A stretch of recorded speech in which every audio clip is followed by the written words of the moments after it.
ऋतोरसं पावनामृतसारसं सदा दया सुधारसं कुन्दशुभ्रचारदारविन्दचन्द्र ಅವರು ಲೋಕ ಕಲ್ಯಾಣಾರ್ಥವಾಗಿ ಕರ್ಮಾನುಷ್ಠ ಪಾರಂಗತರ ನಮ್ಮ ನಿತ್ಯ ಕರ್ಮಗಳನ್ನ ಮಾಡ್ತಾ ಪ್ರತಿನಿತ್ಯ ಕೂಡ ನದಿಯ ಸ್ನಾನ ಸಂಧ್ಯಾವಂದನ ದೇವತಾರಾಧನೆ ಯಜನ ಯಾಜನಾದಿಗಳಿಂದ 6 ಕರ್ಮಗಳನ್ನ ಮಾಡ್ತಾ ವೇದಾಭ್ಯಾಸ ವೇದಾಧ್ಯಯನ ವೇದ ಯಜ್ಞ ಮಾಡೋದು ದಾನ ಕೊಡೋದು ದಾನ ತಗೊಳ್ಳೋದು ವಿದ್ಯೆ ಕಲಿಸೋದು ವಿದ್ಯೆ ಕಲಿಯೋದು ಈ ರೀತಿಯಾಗಿ ತಮ್ಮ ಕರ್ತವ್ಯವನ್ನು ಮಾಡ್ತಾ ಇದ್ದಾರೆ. ಭೂಲೋಕದಲ್ಲಿ ಸಹಿಸಲು ಅಸಾಧ್ಯವಾಗಿರ್ತಕ್ಕಂಥ ಕಷ್ಟ ಕಾರ್ಪಣ್ಯಗಳು ತುಂಬಾ ದುಃಖ ಪ್ರಾಪ್ತವಾಗಿಬಿಡುತ್ತೆ. ಯಾರ್ಯಾರಿಗೆ? ಸಕಲ ಜೀವರಾಶಿಗಳಿಗೂ ಕೂಡ, ಒಬ್ಬರಿಗೆ ಅಲ್ಲ, ಮಾನವರಿಗೆ ಅಲ್ಲ, ಸಕಲರಿಗೂ ಕೂಡ ಸರ್ವ ದುಃಖ ಪ್ರಾಪ್ತವಾದಾಗ ಎಲ್ಲ ಮಾನವರು ಕೂಡ 4 ಜನರು ಕೂಡ ನೈಮಿಷಾರಣ್ಯಕ್ಕೆ ಬಂದು ಗುರುಗಳನ್ನ ಗುರುವರ್ಗನೆ ಗುರು ಬ್ರಹ್ಮ ಗುರು ವಿಷ್ಣು ಗುರುದೇವೋ ಮಹೇಶ್ವರ ಗುರು ಸಾಕ್ಷಾತ್ ಪರಬ್ರಹ್ಮ ಅಂತೇಳಿ ಸಾಷ್ಟಾಂಗ ನಮಸ್ಕಾರವನ್ನು ಮಾಡ್ತಾ ಇದ್ದಾರೆ. ಗುರುಗಳಿಗೆ ಬಹಳ ಆನಂದವಾಗುತ್ತೆ. ಅವರನ್ನ ವಿಚಾರಣೆಯನ್ನು ಮಾಡ್ತಾ ಇದ್ದಾರೆ. ನೀವು ನೈಮಿಷಾರಣ್ಯಕ್ಕೆ ನಮ್ಮ ಕುಟೀರಕ್ಕೆ ಬಂದಂತ ವಿಚಾರವಾದ್ರು ಏನು ಅಂತ ಕೇಳಿದಾಗ ಗುರುಗಳೇ ಈ ಒಂದು ಭೂಲೋಕದಲ್ಲಿ ವಿಧ ವಿಧವಾಗಿರುವಂತ ಕಷ್ಟ ಕಾರ್ಪಣ್ಯಗಳು ದುಃಖಗಳಿಂದ ಎಲ್ಲರೂ ನರಳುತ್ತಾ ಇದ್ದಾರೆ. ಅವರಿಗೆ ಒಂದು ಸುಖ ಅಂತಕ್ಕಂಥ ಭಾಗ್ಯವನ್ನ ನಾವು ಕರುಣಿಸಬೇಕು ತಾವು ಅಂತ ಕೇಳಿದಾಗ ಆಶ್ಚರ್ಯವನ್ನ ಪಡ್ತಾ ಇದ್ದಾರೆ 7 ಜನ ಋಷಿಮುನಿಗಳು ಕೂಡ. ಎಲ್ಲಾ ಲೋಕ ಸುಭಿಕ್ಷವಾಗಿರಬೇಕಾದ್ರೆ ಭೂಲೋಕದಲ್ಲಿ ಜನನ ಪಡೆದಿರ್ತಕ್ಕಂಥ ಎಲ್ಲರಿಗೂ ಕೂಡ ಈ ರೀತಿ ದುಃಖವೇ ಅಂತೇಳಿ ಚಿಂತೆಯನ್ನ ಮಾಡಿದಂತವರು ಅವರ ಗುರುಗಳಾಗಿರ್ತಕ್ಕಂಥ ಸೂತ ಮಹಾಮುನಿಗಳು, ಮಹಾಭಾರತ ವಿರಚಿತ ಸೂತ ಮಹಾಮುನಿಗಳನ್ನ ನೈಮಿಷಾರಣ್ಯಕ್ಕೆ ಬಳಿ ಮಾಡಿದ್ದಾರೆ. ಅವರನ್ನ ತುಂಬಾ ಹೃದಯದಿಂದ ಅವರ ಮನಸ್ಸಿಗೆ ಅಲ್ಪ ಮಾತ್ರವೂ ದುಃಖವಾಗದೇ ಇರೋ ರೀತಿಯಲ್ಲಿ ಸೇವೆಯನ್ನು ಮಾಡಿದ್ದಾರೆ. ಆ ಸೇವೆ ಮಾಡಿದ್ದರಿಂದ ಬಹಳ ಆನಂದ ಭರಿತರಾದಂತ ಆ ಸೂತ ಮಹಾಮುನಿಗಳು ಸಂಜೆ ವೇಳೆ ಗೋಧೂಳಿ ಸಮಯದಲ್ಲಿ ವಿಶ್ರಾಂತಿಯನ್ನು ಪಡಿತಾ ಇರಬೇಕಾದ್ರೆ ಎಲ್ಲ ಆ 7 ಜನ ಋಷಿಮುನಿಗಳು ಕೂಡ ಗುರುಗಳ ಬಳಿ ಬಂದು ಆಸೆಯ ರತ್ನ ಕಬಳಿಯನ್ನ ಕೊಟ್ಟು ಅವರನ್ನ ವಿಚಾರವನ್ನ ಮಾಡ್ತಾ ನಮನವನ್ನ ಮಾಡ್ತಾ ಕೇಳ್ತಾ ಇರಬೇಕಾದ್ರೆ ಆನಂದ ಭರಿತರಾದ ಸೂತ ಮಹಾನ್ ಕೇಳ್ತಾ ಇದ್ದಾರೆ, ನೈಮಿಷಾರಣ್ಯಕ್ಕೆ ನಮ್ಮನ್ನು ಆಗಮನ ಮಾಡಿದಂತ ವಿಚಾರವಾದ್ರೆ ಏನು? ನಿಮ್ಮ ಒಂದು ಆತಿಥ್ಯ ಬಹಳ ಆನಂದವಲ್ಲ, ಬ್ರಹ್ಮಾನಂದ, ಬಹಳ ಆನಂದವಾಗಿದೆ. ಯಾವ ವಿಚಾರಕ್ಕೆ ನಮ್ಮನ್ನ ಬರಮಾಡಿದ್ರೆ ಅಂತ ಹೇಳಿದಾಗ ಗುರುವನೇ ಭೂಲೋಕದಲ್ಲಿ ಸಹಿಸಲು ಅಸಾಧ್ಯವಾಗಿರುವಂತ ವಿಧ ವಿಧವಾಗಿರ್ತಕ್ಕಂಥ ಕಷ್ಟಗಳು, ಒಬ್ಬೊಬ್ಬರಿಗೆ ಒಂದೊಂದು ರೀತಿಯಾಗಿರ್ತಕ್ಕಂಥ ಸಂಕಟಗಳು ಪ್ರಾಪ್ತವಾಗಿದ್ದಾವೆ. ಇವುಗಳಿಂದ ಮುಕ್ತರನ್ನಾಗಿ ಮಾಡಬೇಕು ಅಂತೇಳಿ ಕೇಳಿದಾಗ ಆಗ ಅವರು ಹೇಳ್ತಾ ಇದ್ದಾರೆ, ನಟ್ಟು ಕೊಡ್ತಾರೆ ಸೂತ ಮಹಾಮುನಿಗಳು. ತ್ರೇತ ದ್ವಾಪರ ತೃತೀಯದಲ್ಲಿ ಇದಕ್ಕಿಂತ ಹೆಚ್ಚಾಗಿರ್ತಕ್ಕಂಥ ಕಷ್ಟ ಕಾರ್ಪಣ್ಯಗಳನ್ನ ಅನುಭವಿಸಿದ್ದಾವೆ. ಇದು ಯಾವ ಮಾತ್ರ ಇರ್ತಕ್ಕಂತಹದ್ದು. ನಾರದ ಮಹಾಮುನಿಗಳು 14 ಸುತ್ತಾಡುತ್ತಾ ಒಂದಾನೊಂದು ತಿಂಗಳಲ್ಲಿ ಒಂದು ದಿನ ಭೂಲೋಕಕ್ಕೆ ಬರ್ತಾರೆ. ಭೂಲೋಕದಲ್ಲಿ ನಡೆದ ಎಲ್ಲ ವಿಚಾರವನ್ನ ವೀಕ್ಷಣೆ ಮಾಡಿದಂತ ನಾಗರಿಗೆ ತುಂಬಾ ದುಃಖವಾಗುತ್ತೆ. ಮಾನವ ಮನುಕುಲದಲ್ಲಿರ್ತಕ್ಕಂಥ ಎಲ್ಲ ಪ್ರಾಣಿ ಪಕ್ಷಿ ವರ್ಗ ಮಾನವ ಕುಲವನ್ನ ರಕ್ಷಣೆ ಮಾಡಬೇಕು ಅಂತಕ್ಕಂಥ ಒಂದೇ ಒಂದು ಭಕ್ತಿ ಅಂತಕ್ಕಂಥ ಗುರಿ ಇಟ್ಕೊಂಡು ನೈಮಿಷ ಈ ಒಂದು ಮಾನವ ಭೂಲೋಕದಿಂದ ಹಿಡಿದು ವೈಕುಂಠಕ್ಕೆ ಶ್ರೀಮನ್ನಾರಾಯಣ ಇರ್ತಕ್ಕಂಥ ಸನ್ನಿಧಿಗೆ ಪ್ರಯಾಣವನ್ನು ಮಾಡ್ತಾ ಇದ್ದಾರೆ. ಯಾವ ರೀತಿ ಪ್ರಯಾಣ ಮಾಡ್ತಾ ಇದ್ದಾರೆ ಅಂತ ಹೇಳಿದ್ರೆ ತಮ್ಮ ಕೈಯಲ್ಲಿರ್ತಕ್ಕಂಥ ಆ ಒಂದು ವೀಣೆ, ತಂಬೂರಿ ಹೆಸರು, ಆ ವೀಣೆಯನ್ನ ಬಾರಿಸ್ತಾ ಧ್ಯಾನವನ್ನ ಮಾಡ್ತಾ ಸಂಗೀತವನ್ನ ಮಾಡ್ತಾ ಮಹತಿ ಅಂತಕ್ಕಂಥ ಹೆಸರು ಆ ವೀಣೆ ಹೆಸರು. ಆ ಮಹತಿ ಅಂತಕ್ಕಂಥ ವೀಣೆಯಿಂದ ವಿಧ ವಿಧವಾಗಿರ್ತಕ್ಕಂಥ ಮಂತ್ರಗಳನ್ನ ವೇದಗಳನ್ನ ಈ ರೀತಿಯಾಗಿ ನುಡಿತಾ ಇರ್ತಕ್ಕಂಥ ನಾರದರು 14ನೇ ಲೋಕವನ್ನ ದಾಟಿರ್ತಕ್ಕಂಥ ವೈಕುಂಠಕ್ಕೆ ಹೊರಟಿದ್ದಾರೆ. ಆ ವೈಕುಂಠ ಮಾರ್ಗದಲ್ಲಿ ಪರಮಾತ್ಮನ ಪುರುಷೋತ್ತಮನನ್ನ ಸತ್ಯಾತ್ಮನನ್ನ ಅನೇಕ ವಿಧವಾಗಿ ಭಕ್ತಿ ವಿನಮ್ರವಾಗಿ ಶರಣಾಗಿ ಹೋಗ್ತಾ ಇದ್ದಾರೆ, ಬರ್ತಾ ಇದ್ದಾರೆ ವೈಕುಂಠಕ್ಕೆ. ಆನಂದ ಭರಿತನಾದಂತ ಮಹಾವಿಷ್ಣು ಆರಿನ ಸಮುದ್ರದಲ್ಲಿ ಮಹಾಲಕ್ಷ್ಮಿ ಸಮೇತವಾಗಿ ಆದಿಶೇಷನ ಮೇಲೆ ಪವಡಿಸ್ತಾ ಇದ್ದಾವೆ. ಅದೇ ಸ್ತೋತ್ರ. ಶಾಂತಾಕಾರಂ ಭುಜಗಶಯನಂ ಪದ್ಮನಾಭಂ ಸುರೇಶಂ ವಿಶ್ವಾಧಾರಂ ಗಗನಸದೃಶಂ ಮೇಘವರ್ಣಂ ಶುಭಾಂಗಂ ಲಕ್ಷ್ಮೀಕಾಂತಂ ಕಮಲನಯನಂ ಯೋಗಿರುದ್ಯಾನಗಮ್ಯಂ ವಂದೇ ವಿಷ್ಣುಂ ಭವಭಯಹರಣಂ ಸರ್ವಲೋಕೈಕನಾಥಂ ಸರ್ವಲೋಕೈಕನಾಥಂ. ಕಮಲನಯನಂ, ಕಮಲದ ಕಣ್ಣು ಉಳ್ಳತಕ್ಕಂಥವನು, ಲಕ್ಷ್ಮೀಕಾಂತಂ, ಲಕ್ಷ್ಮಿಗೆ ಒಡೆಯನಾಗಿರ್ತಕ್ಕಂಥವನು ನೀಲಮೇಘಶ್ಯಾಮ ದೇವಾಲಯ ಒಡೆಯನಾಗಿರ್ತಕ್ಕಂಥ ಪರಮಾತ್ಮನೇ ನಿನಗೆ ನಮಸ್ಕಾರ ಅಂತ ಹೇಳಿ ವೈಕುಂಠಕ್ಕೆ ಬಂದಾಗ ಆ ದ್ವಾರ ಭಾಗದಲ್ಲಿ ನಾರದರಿಗೆ ಒಳಗಡೆ ಹೋಗಿ ಪ್ರವೇಶ ಬರೋದಿಲ್ಲ. ಆಗೇನು ಮಾಡ್ತಾರೆ, ಆ ಪರಮಾತ್ಮನ ಅಲ್ಲಿಂದಲೇ ಓಡಿ ಓಡಿ ಓಡಿ ದ್ವಾರ ಭಾಗದಲ್ಲಿ ಬಂದು ಆ ನಾರದರಿಗೆ ತನ್ನ ನಿಜವಾಗಿರ್ತಕ್ಕಂಥ ರೂಪವನ್ನ ತೋರ್ತಾ ಇದ್ದಾನೆ. ಶಂಖ, ಚಕ್ರ, ಗದಾ, ಪದ್ಮ, ವನಮಾಲ, ಪಾಶ, ಅಂಕುಶ ಅಂತಕ್ಕಂಥ ವಜ್ರ ಕಿರೀಟಗಳನ್ನ ಸುದರ್ಶನ ಚಕ್ರವನ್ನ ಧಾರಣೆ ಮಾಡ್ತಕ್ಕಂಥ ಶ್ರೀಮನ್ನಾರಾಯಣ ಸತ್ಯನಾರಾಯಣ ಸ್ವಾಮಿ ತಮ್ಮ ರೂಪವನ್ನ ತೋರಿದ ತಕ್ಷಣ ನಾರದರಿಗೆ ಎರಡು ಕಣ್ಣು ನೋಡೋಕೆ ಸಾಧ್ಯವಾಗೋದಿಲ್ಲ. ದೀರ್ಘ ಸಾಷ್ಟಾಂಗ ನಮಸ್ಕಾರವನ್ನು ಮಾಡ್ತಾ ಇದ್ದಾರೆ. ಪರಮಾತ್ಮನ ಕಣ್ಣಲ್ಲಿ ಆನಂದ ಭರಿತವಾದ ಬಾಷ್ಪಗಳು ಬರ್ತಾ ಇದೆಯಂತೆ. ಅಂತ ಒಂದು ಆನಂದ ಭರಿತನಾದಂತ ನಾರದ ಮಹಾಮನಿಗಳು ನಾರದರನ್ನ ಸ್ವಾಮಿ ಒಳಗಡೆ ಕರ್ಕೊಂಡು ಎಲ್ಲ ವಿಚಾರವನ್ನು ಮಾಡಿದಾಗ ಭೂಲೋಕದ ರಕ್ಷಣೆಯೇ ನನ್ನ ಗುರಿ, ಎಲ್ಲ ಮನುಕೂಲಕ್ಕೂ ಕೂಡ ಮಂಗಳವಾಗಬೇಕು, ಶುಭಂ ರೋಯಾತಾಗಬೇಕು ಅಂತ ಕೇಳಿದಾಗ ಪರಮಾತ್ಮ ಆನಂದ ಭರಿತನಾದಂತ ನಾರದರ ಭಕ್ತಿಗೆ ಸೋತವನಾಗಿ ಹೇಳ್ತಾ ಇದ್ದಾನೆ, ನಾನು ಒಂದು ನಿನ್ನ ಭಕ್ತಿಗೋಸ್ಕರ ಒಂದು ಪೂಜಾ ವಿಧಾನವನ್ನು ಹೇಳ್ತೇನೆ ಅಂತ ಹೇಳದೆ ತಡ ನಾರದರು ಹೇಳ್ತಾ ಇದ್ದಾರೆ, ಪರಮಾತ್ಮ ನೀವು ಹೇಳ್ತಕ್ಕಂಥ ಪೂಜಾ ವಿಧಾನ ಯಾರಿಗೂ ಭಾರವಾಗಬಾರದು, ಎಲ್ಲರಿಗೂ ಸಮಾನವಾಗಿರ್ಬೇಕು. ಸಣ್ಣವನಿಂದ ಹಿರಿಯವನ ತನಕ ಎಲ್ಲರಿಗೂ ಕೂಡ ಆ ವ್ರತ ಮಾಡ್ತಕ್ಕಂಥ ಒಂದು ಶಕ್ತಿ ಸಾಮರ್ಥ್ಯಗಳಿರಬೇಕು. ಅಂತ ಒಂದು ಸುಲಭ ಮಾರ್ಗವನ್ನು ತೋರಬೇಕು ನೀವು ಅಂತ ಕೇಳಿದಾಗ ಪರಮಾತ್ಮ ಹೇಳ್ತಾ ಇದ್ದಾನೆ, ಮೂರು ಲೋಕದಲ್ಲೂ ಯಾರೂ ಮಾಡದೆ ಇರ್ತಕ್ಕಂಥ ತುಂಬಾ ಅಮೂಲ್ಯವಾಗಿರ್ತಕ್ಕಂಥ ಒಂದು ವ್ರತವನ್ನು ನಾನು ಹೇಳ್ತೇನೆ ಅಂತ ಹೇಳಿದಾಗ ಪರಮಾತ್ಮ ಹೇಳ್ತಾ ಇದ್ದಾನೆ ಶ್ರೀ ಸತ್ಯನಾರಾಯಣ ವ್ರತ. ಆಗ ನಾರದರು ಏನ್ ಮಾಡ್ತಾರೆ, ಪ್ರಶ್ನೆಗಳ ಮೇಲೆ ಪ್ರಶ್ನೆಗಳನ್ನ ಕೇಳ್ತಾ ಇದ್ದಾರೆ. ಈ ವ್ರತವನ್ನ ಎಲ್ಲಿ ಮಾಡಬೇಕು, ಯಾವಾಗ ಮಾಡಬೇಕು, ಯಾವ ವಿಧವಾಗಿ ಮಾಡಬೇಕು, ಯಾವ ರೀತಿ ಮಾಡಬೇಕು, ಈ ರೀತಿ ಪ್ರಶ್ನೆಯನ್ನು ಪರಮಾತ್ಮ ಹೇಳ್ತಾ ಇದ್ದಾನೆ.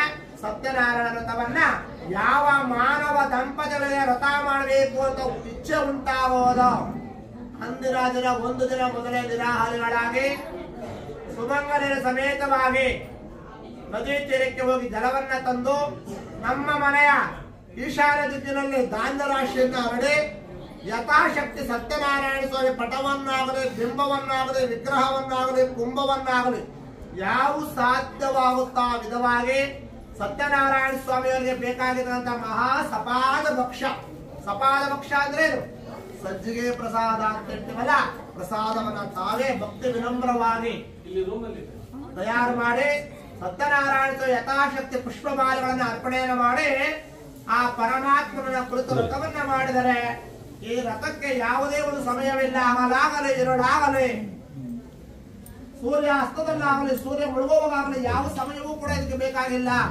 ದಂಪತಿಗಳಿಗೆ ಯಾವಾಗ ಮಾಡಬೇಕು ಅಂತ ಒಂದು ದಿನದಲ್ಲಿ ತುಂಬಾ ಭಕ್ತಿ ವಿನಮ್ರವಾಗಿ ಇಬ್ರು ಕೂಡ ಒಂದು ದಿನ ಮೊದಲೇ ನಿರಾಹಾರಗಳ ಅಲ್ಪ ಮಾತ್ರ ಸಾತ್ವಿಕ ಪದಾರ್ಥಗಳ ಸ್ವೀಕರಣೆ ಮಾಡಿ ದಿನ ಅತ್ಯುನ್ನತ ಸ್ನಾನವನ್ನ ಮಾಡಿ ಸತ್ಯನಾರಾಯಣನ ವ್ರತವನ್ನ ಮಾಡಿ ಕೊನೆಯಲ್ಲಿ 4 ಅಥವಾ 5ನೇ ವರ್ಷದಲ್ಲಿ ಉದ್ಯಾಪನೆಯನ್ನು ಮಾಡಿದ್ರೆ ಪೂರ್ಣಫಲ ಪ್ರಾಪ್ತವಾಗುತ್ತೆ ಎಂಬುದಾಗಿ ನಾರಾಯಣನೇ ನಾರದರಿಗೆ ಹೇಳಿದರು ಎಂಬುದಕ್ಕೆ ಶ್ರೀ ಸತ್ಯನಾರಾಯಣ ಸ್ವಾಮಿಯ ಮೊದಲನೇ ಅಧ್ಯಾಯ ಮುಕ್ತಾಯವಾಯಿತು. ಬೋಲೋ ಶ್ರೀ ಸತ್ಯನಾರಾಯಣ ಸ್ವಾಮಿಗೆ ಜೈ.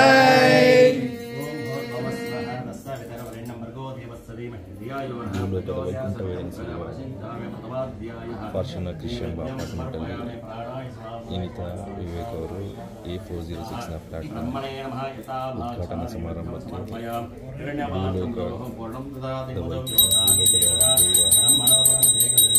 ಸತ್ಯನಾರಾಯಣ ಸ್ವಾಮಿ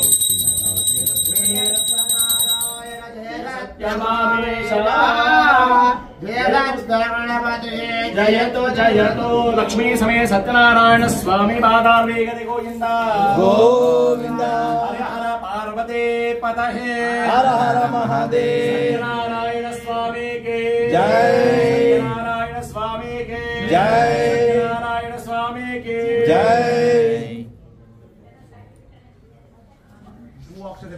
ಎರಡನೇ ಯಾರಿಂದ ಆಚರಣೆ ಮಾಡಲ್ಪಟ್ಟಿತು ಅಂತ ಮತ್ತೆ ನಾನು ಪ್ರಶ್ನೆಯನ್ನು ಮಾಡ್ತಾ ಇದ್ದಾರೆ ಪರಮಾತ್ಮ ಭಕ್ತವತ್ಸಲರನ್ನ. ಆಗ ಭಕ್ತವತ್ಸಲ ಹೇಳ್ತಾ ಇದ್ದಾನೆ, ಕಾಶಿ ಅಂತಕ್ಕಂಥ ಒಂದು ಕ್ಷೇತ್ರ ಇದೆ. ಕಾಶಿ ಕ್ಷೇತ್ರದಲ್ಲಿ ದೇವರ ಪೂಜೆ ಮಾಡಿದಾಗ ಬ್ರಾಹ್ಮಣ ವ್ರತ ಪ್ರಾರಂಭವಾಗಿದೆ. ಸೂಪರ್ ಅಲ್ಲ, ಚೆನ್ನಾಗಿ ಹೇಳ್ತೀರಾ. ಬದರಿ ನಾರಾಯಣ ಅಂತಕ್ಕಂಥ ಒಂದು ದೇವಾಲಯ, ಆ ದೇವಾಲಯದ ಮಹಾನ್ ಪ್ರಧಾನ ಶಕ್ತಿಗಳು ನಮ್ಮನ್ನು ಅರ್ಚಕರಿಂದ ರಥ ಪ್ರಾರಂಭವಾಗುತ್ತೆ. ಯಾವ ಆ ಶಕ್ತಿಯಿಂದ ನಮ್ಮ ಬ್ರಾಹ್ಮಣ ನಿತ್ಯ ಕರ್ಮಾನುಷ್ಠಾನ ಬ್ರಾಹ್ಮಣನಾಗಿದ್ದಾನೆ. ಬಂದು ಆ ಶಕ್ತಿನ ವೇದ ಪಾರಂಗತನು, ಜ್ಞಾನವಂತನು, ಸತ್ಯವಂತನು, ನೀತಿವಂತನು, ಧರ್ಮವಂತನಾಗಿರ್ತಕ್ಕಂಥ ಬ್ರಾಹ್ಮಣ. ಆ ಬ್ರಾಹ್ಮಣ ಪ್ರತಿನಿತ್ಯ ನದಿಯಲ್ಲಿ ಸ್ನಾನವನ್ನ ಮಾಡಿ ಶುಚಿರ್ಭೂತನಾಗಿ ತನ್ನ ಕರ್ಮವಾಗಿರ್ತಕ್ಕಂಥ ಸ್ನಾನ ಸಂಧ್ಯಾವಂದನೆಗಳನ್ನು ಮುಗಿಸಿ ಜಪತಗಳನ್ನು ಮಾಡಿ ದೇವರ ಆರಾಧನೆಗೆ ಬೇಕಾದ ಜಲವನ್ನು ತಗೊಂಡೋಗಿ ದೇವತಾ ಆರಾಧನೆಯನ್ನು ಮಾಡಿ ಮಧ್ಯಾಹ್ನದ ಮೇಲೆ ಭಿಕ್ಷೆಯನ್ನು ಬೇಡಕ್ಕೆ ಹೋಗ್ತಾ ಇದ್ದಾನೆ ಬ್ರಾಹ್ಮಣ. ಆ ಬ್ರಾಹ್ಮಣ ಇದೇ ರೀತಿ ಅನೇಕ ವರ್ಷಗಳ ದೈವ ಸೇವೆಯನ್ನು ಮಾಡ್ತಾ ಇದ್ದ ಬ್ರಾಹ್ಮಣನಿಗೆ ತನ್ನ ಮನೆಯಲ್ಲಿ ಕುಟುಂಬದಲ್ಲಿರ್ತಕ್ಕಂಥ ಸಂಸಾರ ತಾಪತ್ರಗಳ ನಿಮಿತ್ತವಾಗಿ ತುಂಬಾ ದುಃಖ ಪ್ರಾಪ್ತವಾಗ್ತಾ ಇದೆ. ತನ್ನ ಮನೆಯಲ್ಲಿರ್ತಕ್ಕಂಥ ಸಂಸಾರಂ ಸಾಗರಂ ದುಃಖಂ ಅಂತ ಸಂಸಾರವನ್ನ ನಿಭಾಯಿಸ್ತಕ್ಕಂಥ ಶಕ್ತಿ ಕಡಿಮೆ ಆಗ್ತಾ ಇದೆ.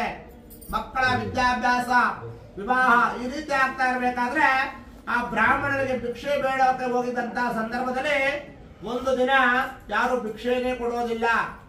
ತುಂಬಾ ಅನಾಯಾಸರಾದಂತಹ ಬ್ರಾಹ್ಮಣ ಒಂದು ದಿನ ಏನ್ ಮಾಡಿದಾನೆ, ಸಮುದ್ರ ತೀರಕ್ಕೆ ಬಂದು ನದಿಯಲ್ಲಿ ಪಲಾಯನ ಮಾಡಬೇಕು ಅಂತಕ್ಕಂಥ ಒಂದು ತೀರ್ಮಾನವನ್ನು ತಗೊಂಡು ಬಂದಿದ್ದಾನೆ. ಆ ನದಿ ತೀರಕ್ಕೆ ಬರೋ ಸಂದರ್ಭಕ್ಕೆ ಸಂಜೆ ವೇಳೆ ಪರಮಾತ್ಮ ಆಪತ್ ಬಾಂಧವನಾಗಿ ಸನ್ಯಾಸಿ ವೇಷಧಾರಿಯಾಗಿ ಬಂದು ಆ ಬ್ರಾಹ್ಮಣನಿಗೆ ದರ್ಶನವನ್ನ ಕೊಟ್ಟಿದ್ದಾನೆ. ಆಶ್ಚರ್ಯವಾದಂತಹ ಬ್ರಾಹ್ಮಣ ಇವರನ್ನ ನೋಡಿ ಇವರು ಕೇಳ್ತಾ ಇದಾರೆ ಆ ಬ್ರಾಹ್ಮಣನ, ಅಯ್ಯ ಯಾವ ವಿಚಾರಕ್ಕಾಗಿ ನೀವು ದುಃಖ ಪಡ್ತಾ ಇದ್ದೀರಾ ಅಂದಾಗ, ನನ್ನ ಒಂದು ಸಂಸಾರದಲ್ಲಿರ್ತಕ್ಕಂಥ ನ್ಯೂನತೆಗಳಿಂದ ನಾನು ಹೊರಬರಲಿಕ್ಕೆ ಸಾಧ್ಯವಾಗದೇ ಇರೋದ್ರಿಂದ ನಾನು ಸಮುದ್ರಕ್ಕೆ ಪಲಾಯನ ಮಾಡಬೇಕು ಅಂದಾಗ ಆಗ ಅವರು ಹೇಳ್ತಾ ಇದ್ದಾರೆ, ಅಯ್ಯ ಜ್ಞಾನವಂತ ಬ್ರಾಹ್ಮಣರು ನೀನು, ಎಲ್ಲರಿಗೂ ದೈವ ಮಾರ್ಗ ತೋರ್ತಕ್ಕಂಥವ್ರು ನೀವು ಈ ರೀತಿ ದೃಢ ಸಂಕಲ್ಪವನ್ನು ಮಾಡಿದಿರಲ್ಲ, ಬೇಡ ಇವತ್ತು ನೀವು ಮನೆಗೆ ಹೋಗಿ ಎಲ್ಲ ವಿಚಾರವನ್ನ ಮನೆಗೆ ಹೇಳಿ ನಾಳೆ ನೋಡೋಣ ಅಂದಾಗ ಅವರಿಗೆ ಶಿರಸಾವಹಿಸಿ ನಮಸ್ಕಾರವನ್ನ ಮಾಡಿ ನಾರಾಯಣನ ಪ್ರಾರ್ಥನೆ ಮಾಡ್ತಾ, ಇವತ್ತು ನೀವು ನಾರಾಯಣನ ಪ್ರಾರ್ಥನೆ ಮಾಡ್ತಾ ಮನೆಗೆ ಬಾ ಅಂದಾಗ ಆ ಬ್ರಾಹ್ಮಣೋತ್ತಮನು ಹರಿಸ್ತುತಿಯನ್ನ ಮಾಡ್ತಾ ಅದೇ ಒಂದು ಕಾಶಿ ಕ್ಷೇತ್ರದ ಮಾರ್ಗವಾಗಿ ಸತ್ಯದೇವರನ್ನ ಪ್ರಾರ್ಥನೆ ಮಾಡ್ತಾ ಬರ್ತಾ ಇದ್ದಾನೆ. ಯಾರು ಬ್ರಾಹ್ಮಣೋತ್ತಮರಿಗೆ ದಾನವನ್ನ ಕೊಡೋದಿಲ್ವೋ ಎಲ್ಲರೂ ಕೂಡ ಅವರೇ ಏನ್ ಮಾಡ್ತಾ ಇದಾರೆ, ಇವರು ವಿಶೇಷವಾಗಿ ಭಗವಂತನ ಸ್ಮರಣೆಯನ್ನ ಮಾಡ್ತಾ ತನ್ನ ಮನೆಗೆ ಬರ್ತಾ ಇರ್ಬೇಕಾದ್ರೆ ಎಲ್ಲರೂ ಬಾಗಲದ ತಂದು ಯಾವಾಗಲೂ ಒಂದೊಂದು ದಿನನೂ ಕೂಡ ಅವರಿಗೆ ನೋಡ್ತಾ ಇದ್ರೆ ಏನ್ ಪ್ರತಿನಿತ್ಯ ಬರ್ತಾನೆ ಬ್ರಾಹ್ಮಣ, ಏನ್ ದಾನ ಕೊಡೋದು, ಯಾರು ಕೊಡದೇ ಇರ್ತಕ್ಕಂಥವ್ರು ಆವತ್ತೇನು ಮಾಡಿದ್ದಾರೆ, ಎಲ್ಲರೂ ಕೂಡ ದವಸ ಧಾನ್ಯ ಹಣ ಎಲ್ಲವನ್ನ ಕೊಡ್ತಾ ಇದ್ದಾರೆ. ಈ ಬ್ರಾಹ್ಮಣನಿಗೆ ಯೋಚನೆ ಆಗುತ್ತೆ, ಇವೆಲ್ಲರ ತಗೊಂಡು ನನ್ನ ಮನೆಗೆ ಬಂದು ತನ್ನ ಮನೆಯಲ್ಲಿ ಕೊಟ್ಟಾಗ ಎಲ್ಲರೂ ಕೂಡ ಅವ್ರಿಗೆ ಆಶ್ಚರ್ಯವಾಗುತ್ತೆ.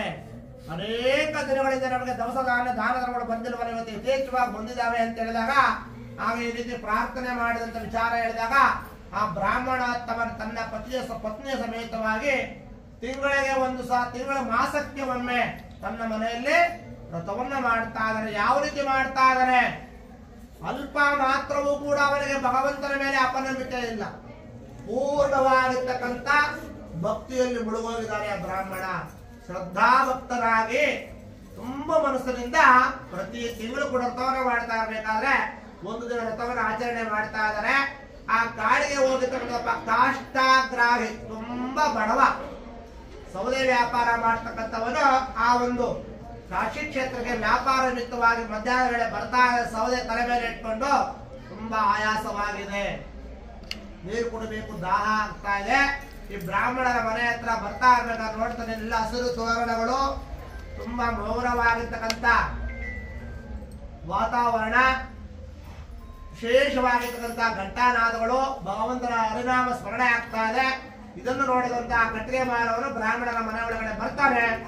ಆ ಭಗವಂತನ ಕಡೆ ನಾನು ದೃಷ್ಟಿಸಿ ನೋಡ್ತಾನೆ. ಅವನಿಗೆ ಆ ಹಸಿವು ಅಂತಕ್ಕಂಥ ಬಾಯಾರಿಕೆ ಎಲ್ಲವೂ ಕೂಡ ಏನಾಗ್ತಾ ಇದೆ, ಹೊರತು ಹೋಗ್ತಾ ಇದ್ದಾನೆ ಬ್ರಾಹ್ಮಣ. ಹಾಗೇನಾಗಿದೆ, ಈ ಬ್ರಾಹ್ಮಣ ಮರೆತು ಈ ಕಟ್ಟಿಗೆ ಮಾರವರು ನೋಡಿದ ಮೇಲೆ ಎಲ್ಲ ಪೂಜೆ ಮುಗಿದ ಮೇಲೆ ಪ್ರಸಾದವನ್ನು ಕೊಟ್ಟ ಕಟ್ಟಿಗೆ ಮಾರವರು ಬ್ರಾಹ್ಮಣ ಕೇಳ್ತಾ ಇದ್ದಾನೆ, ಬ್ರಾಹ್ಮಣೋತ್ತಮರೇ ಎಂತ ಪೂಜೆ ಇದು, ಇದರ ವಿಶೇಷವಾದ ಏನು ಅಂತ ಕೇಳಿದಾಗ, ಅಯ್ಯ ನನಗೆ ಕಷ್ಟ ಇದ್ದಾಗ ದುಃಖ ಇದ್ದಾಗ ದುಃಖವನ್ನ ಮಾಯಾ ಮಾಡಿದಂತ ಮಾಯಾ ಮಾನುಷ ಸ್ವರೂಪ ಸತ್ಯಾತ್ಮ ಇದು. ಆತನನ್ನ ಯಾರು ನಂಬ್ತಾರೆ ಅವರೆಲ್ಲರನ್ನೂ ಕೂಡ ಸದೃಢನಾಗಿ ರಕ್ಷಣೆ ಮಾಡ್ತಕ್ಕಂಥ ಬಾಂಧವ ಆಪಾತ್ ಬಂಧುವೇ ಶ್ರೀ ಸತ್ಯನಾರಾಯಣನ ಆತನ ಅನುಗ್ರಹದಿಂದ ನಾವು ಇವತ್ತು ಆತನ ವ್ರತ ಮಾಡತಕ್ಕ ಶಕ್ತಿ ನಮಗೆ ಕೊಟ್ಟಿದ್ದಾನೆ ಅಂದಾಗ ಕಟ್ಟಿಗೆ ಮಾರವನು ಕೇಳ್ತಾ ನಾವು ಮಾಡ್ಬೋದಾ ಅಂತ ಹೇಳಿದಾಗ ಖಂಡಿತವಾಗಲೂ ನಾನು ನೀನು ಭೇದ ಇಲ್ಲ, ಭಕ್ತಿ ಮಾತ್ರ ಏನಾಗಬಾರ್ದು. ಆ ರೀತಿ ಹೇಳಿದಾಗ ಆ ಕಟ್ಟಿಗೆ ಮಾರನು ಕೂಡ ದೇವರಿಗೆ ನಮಸ್ಕಾರ ಮಾಡಿ ಪ್ರಸಾದವನ್ನು ಸ್ವೀಕರಿಸಿ ಒಂದು ಸಂಕಲ್ಪವನ್ನ ಮಾಡಿದ್ದಾರೆ. ನನ್ನ ವ್ಯಾಪಾರದಲ್ಲಿ ಅನೇಕ ವರ್ಷಗಳಿಂದ ಈ ಕಾರ್ಯವನ್ನು ಮಾಡ್ತಾ ಇದ್ದೇನೆ, ತುಂಬಾ ಕಷ್ಟದಲ್ಲೇ ಇದ್ದೀನಿ. ನಿನ್ನ ಒಂದು ಮಹಿಮೆಯಿಂದ ನನಗೆ ವ್ಯಾಪಾರದಲ್ಲಿ ವೃದ್ಧಿ ಆದ್ರೆ ಖಂಡಿತ ನಿನ್ನ ಸೇವೆ ಮಾಡ್ತೀನಿ ಅಂತ ವ್ಯಾಪಾರಕ್ಕೆ ಹೊರಟಿದ್ದಾನೆ. ಸತ್ಯಾತ್ಮನ ಮಹಾಮಹಿಮೆಯಿಂದ ಆವತ್ತಿನಿಂದ ಆ ಒಂದು ಕಾಶಿ ಕ್ಷೇತ್ರದಲ್ಲಿ ಆವತ್ತೇನಾಗಿದೆ, ವಿಶೇಷವಾಗಿ ಅದರ ನಾಡ ಹಬ್ಬ ಪ್ರಾರಂಭವಾಗಿದೆ. ಬೇಡದವರೆಲ್ಲ ಕರೆದು ಸೌದೆ ಹಾಕಿಸ್ಕೊಂತಾ ಇದ್ದಾರೆ. ಆಗ ಆಶ್ಚರ್ಯ ಆಗುತ್ತೆ ಕಟ್ಟಿಗೆ ಮಾರೋರಿಗೆ. ಅನೇಕ ವರ್ಷಗಳಿಂದ ಸೇವೆ ಮಾಡ್ತಾ ಇದ್ರಲ್ಲ, ಇಂಥ ಫಲ ಇಲ್ಲ, ಇವತ್ತು ನಮ್ಗೆ ಇಂಥ ಫಲ ಬಂದಿದೆ. ಸತ್ಯನಾರಾಯಣ ಮಹಿಮೆಯಲ್ಲಿ ಬಹಳ ಪವಿತ್ರತೆ ಇದೆ, ಸತ್ಯ ಇದೆ ಅಂತ ನಂಬಿದವನಾಗಿ ಏನ್ ಮಾಡಿದ್ದಾನೆ, ಆ ವ್ಯಾಪಾರದಲ್ಲಿ ಬಂದಂತ ಲಾಭದಿಂದ ಮಾಡಿದಾನೆ. ಅಲ್ಪ ಮಾತ್ರ ಹಣ್ಣು ಪುಷ್ಪಗಳನ್ನ ತಂದು ಭಕ್ತಿಗೆ ಲೋಪವಿಲ್ಲದಂತೆ ವ್ರತವನ್ನ ಮಾಡಿದ್ದಾನೆ. ಆದ್ರಿಂದ ಆ ಸತ್ಯಾತ್ಮನ ಮಹಾಮಹಿಮೆಯಿಂದ ಪ್ರತಿನಿತ್ಯವೂ ಕೂಡ ದ್ವಿಗುಣವಾದ ಲಾಭ ದಿನ ಏನಾಗ್ತಾ ಇದೆ, ಅವನ ಊಹೆಗೂ ಮೀರಿದಂತ ಲಾಭ ಬರ್ತಾ ಇದೆ. ಅಂತ ಸಂತೋಷ ಭರಿತನಾದಂತ ಆ ಕಟ್ಟಿಗೆ ಮಾರ್ತಕ್ಕಂತ ಮಾನವ ಸತ್ಯನಾರಾಯಣ ಸ್ವಾಮಿ ಅಪಾರವಾಗಿ ನಂಬ್ತಾ ಇದ್ದಾರೆ. ಯಾವಾಗ ಅವ್ರಿಗೆ ಅಧಿಕವಾಗಿ ಲಾಭ ಬರ್ತಾ ಇದೆಯೋ ಅವನಲ್ಲಿ ಭಕ್ತಿ ಏನಾಗ್ತಾ ಇದೆ, ಜಾಸ್ತಿ ಆಗ್ತಾ ಇದೆ. ಆ ರೀತಿ ಉನ್ನತವಾಗಿರ್ತಕ್ಕಂಥ ಒಬ್ಬ ಉದ್ಯಮಿ ಆಗ್ತಾ ಇದ್ದಾನೆ. ಕೊನೆಗೆ ಸತ್ಯನಾರಾಯಣ ಸ್ವಾಮಿ ನಂಬಿದರಿಂದ ದೀರ್ಘಾಯುಷು ಪ್ರಾಪ್ತಿಯಾಗಿ ಆತನು ಕೂಡ ದಾನ ಧರ್ಮವನ್ನ ಮಾಡ್ತಾ ಇದ್ದಾನೆ. ಈ ರೀತಿ ಮಾಡ್ತಾ ಶತಾಯು ಅಂತಕ್ಕಂಥ 100 ವರ್ಷಗಳ ಆಯುಷನ್ನ ಪಡೆದಂತವನಾಗಿ ಕೊನೆಯಲ್ಲಿ ಸತ್ಯಾತ್ಮ ಅಂತಕ್ಕಂಥ ಲೋಕಕ್ಕೆ ಸೇರ್ಕೊಂಡಿದ್ದಾನೆ ಎಂಬರಿಗೆ ಸತ್ಯನಾರಾಯಣ ಸ್ವಾಮಿ ದ್ವಿತೀಯೋಧ್ಯಾಯ ಮುಕ್ತಾಯವಾಯಿತು. बोलो श्री सत्यनारायण स्वामी प्रभु की जय।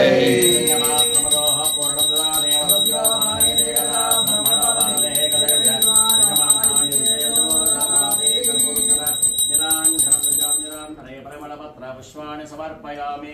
बोलो श्री सत्यनारायण स्वामी की जय। ಮತ್ತೆ ಅಕ್ಷರೂಪದಲ್ಲಿ ಇಟ್ಕೊಳ್ಳಿ. 3ನೇ ಅಧ್ಯಾಯವನ್ನ 2 ಕಥಾಶಾರಂಗದ ಮುಂದಿನ ಭಾಗವಾದ 3ನೇ ಅಧ್ಯಾಯದಲ್ಲಿ ವಿಶೇಷವಾಗಿರ್ತಕ್ಕಂಥ ಒಂದು ವಿಚಾರವನ್ನ ಹೇಳ್ತಾ ಇದ್ದಾರೆ. ಸೂತ ಮಹಾಮುನಿ ಹೇಳ್ಪಟ್ಟಂತ ವ್ರತ ಉಲ್ಕಮುಗ ಅನ್ನತಕ್ಕಂಥ ಮಹಾರಾಜರು ರಾಜ್ಯಭಾರವನ್ನ ಮಾಡ್ತಾ ಇದ್ದಾರೆ.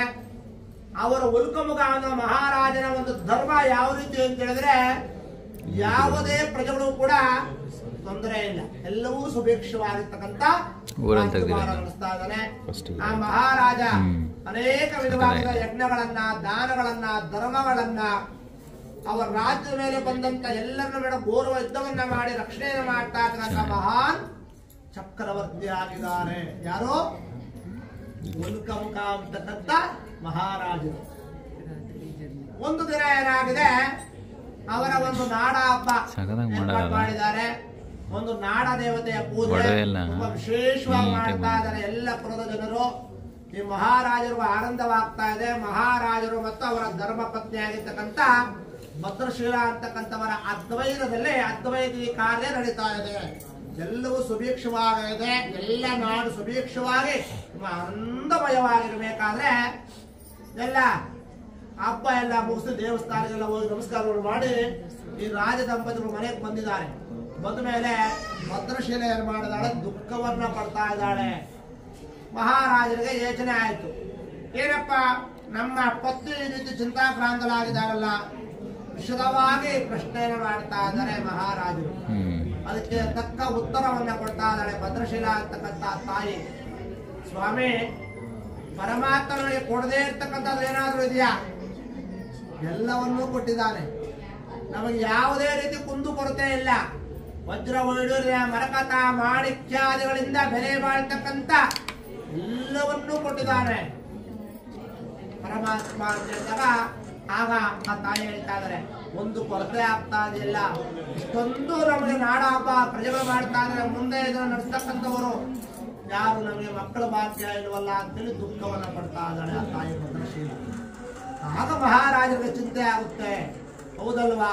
ಪರಮಾತ್ಮ ಇಷ್ಟೆಲ್ಲ ಕೊಟ್ಟಿದ್ದಾರೆ ಅಂತೇಳಿ ಚಿಂತೆಗೀಡಾದಂತ ಮಹಾರಾಜರು ತನ್ನ ಅರಮನೆಗೆ ಕುಲಪುರೋಹಿತರ ಬ್ರಾಹ್ಮಣೋತ್ತಮರನ್ನ ಬರಮಾಡಿದ್ದಾರೆ. ವಿಶದವಾಗಿ ಅವರನ್ನ ಪ್ರಶ್ನೆ ಮಾಡ್ತಾ ಇದ್ದಾರೆ. ನಮಗೆ ಸಂತಾನವಿಲ್ಲದೆ ಇರೋದ್ರಿಂದ ಇವೆಲ್ಲ ಇಷ್ಟೆಲ್ಲ ಯಜ್ಞ ಮಾಡ್ತಾ ಇದೀವಿ, ದಾನ ಧರ್ಮ ಮಾಡ್ತಾ ಇದೀವಿ ಅಂತೇಳಿ ಪ್ರಶ್ನೆ ಮಾಡಿದಾಗ ಆಗ ಅವರು ಈ ತೀರ ನಮಗೆ ದುಃಖ ಪ್ರಾಪ್ತವಾಗ್ತಾ ಇದೆ ಅಂತ ಹೇಳಿದಾಗ ಆ ಬ್ರಾಹ್ಮಣೋತ್ತಮರು ಹೇಳ್ತಾ ಇದ್ದಾರೆ, ಮಹಾರಾಜರೇ, ರಾಜನಾದರೆ ಏನು, ಮಂತ್ರಿಯಾದರೇನು, ಸೈನಿಕನಾದರೇನು, ತಾನು ಮಾಡಿರ್ತಕ್ಕಂಥ ಕರ್ಮವನ್ನ ಯಾರು ತಪ್ಪಿಸ್ಕೊಳ್ಳೋಕ್ಕಾಗೋದಿಲ್ಲ. ಪೂರ್ವಾರ್ಜಿತ ಕೃತ ಪಾಪಂ ವ್ಯಾಧಿ ರೂಪೇಣ ಪೀಡಿತಂ. ನೀವು ಮಾಡಿರ್ತಕ್ಕಂಥ ಪಾಪ ಕರ್ಮಗಳು ನಾವು ನೋಡಿಲ್ಲ ಅಂತ ಹೋಗ್ತಾ ಇರ್ತೀವಿ, ಅವೆಲ್ಲ ಒಂದು ಹೆಗಲೇರಿ ಬರ್ತಾ ಇರುತ್ತೆ. ನಾವು ಅನ್ಕೊಂಡಿದೀವಿ ನಾವು ಮಾಡ್ತಾ ಇರೋದು ಯಾರು ಗೊತ್ತಿಲ್ಲ ಅಂತ, ಆದ್ರೆ ಅದು ಯಾವತ್ತೂ ನಮ್ಮನ್ನು ಬಿಟ್ಟು ಹೋಗಿಲ್ಲ. ಆ ಕರ್ಮ ನಿಮ್ಮನ್ನು ಕಾಡ್ತಾ ಬಿಡ್ತಾ ಇಲ್ಲ ಅಂತ ಒಂದು ಪ್ರಾಪ್ತಕ್ಕೆ ನೀವು ಗುರಿಯಾಗಿದ್ದೀರಾ. ಎಲ್ಲವೂ ಕೂಡ ಕೊನೆ ಅಂಶಕ್ಕೆ ಬರ್ತಾ ಇದೆ. ನೀವು ಮಾಡ್ತಾ ಇರ್ತಕ್ಕಂಥ ದಾನ ಧರ್ಮ ಯಜ್ಞ ಆ ಪ್ರಜೆಗಳು ನಿಮ್ಮನ್ನ ದೇವರು ಅಂತ ನಂಬಿದ್ದಾರೆ ಅಂತ ಒಂದು ಅವರ ಒಂದು ಅನುಗ್ರಹ ನಿಮಗೆ ಒಳ್ಳೇದಾಗುತ್ತೆ ಅಂತ ಪ್ರಶ್ನೆಯಲ್ಲಿ ಬರ್ತಾ ಇದೆ. ಚಿಂತೆ ಮಾಡಬೇಡಿ.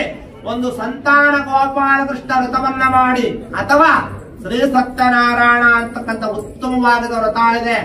ಆಚರಣೆಯನ್ನು ನೀವು ಭಕ್ತಿಯಿಂದ ಆಚರಣೆ ಮಾಡಿದ್ದಾದರೆ ನಿಮಗೆ ಫಲ ಸಿಗುತ್ತೆ ಅಂತ ಹೇಳ್ತಾ ಇದ್ದಾರೆ.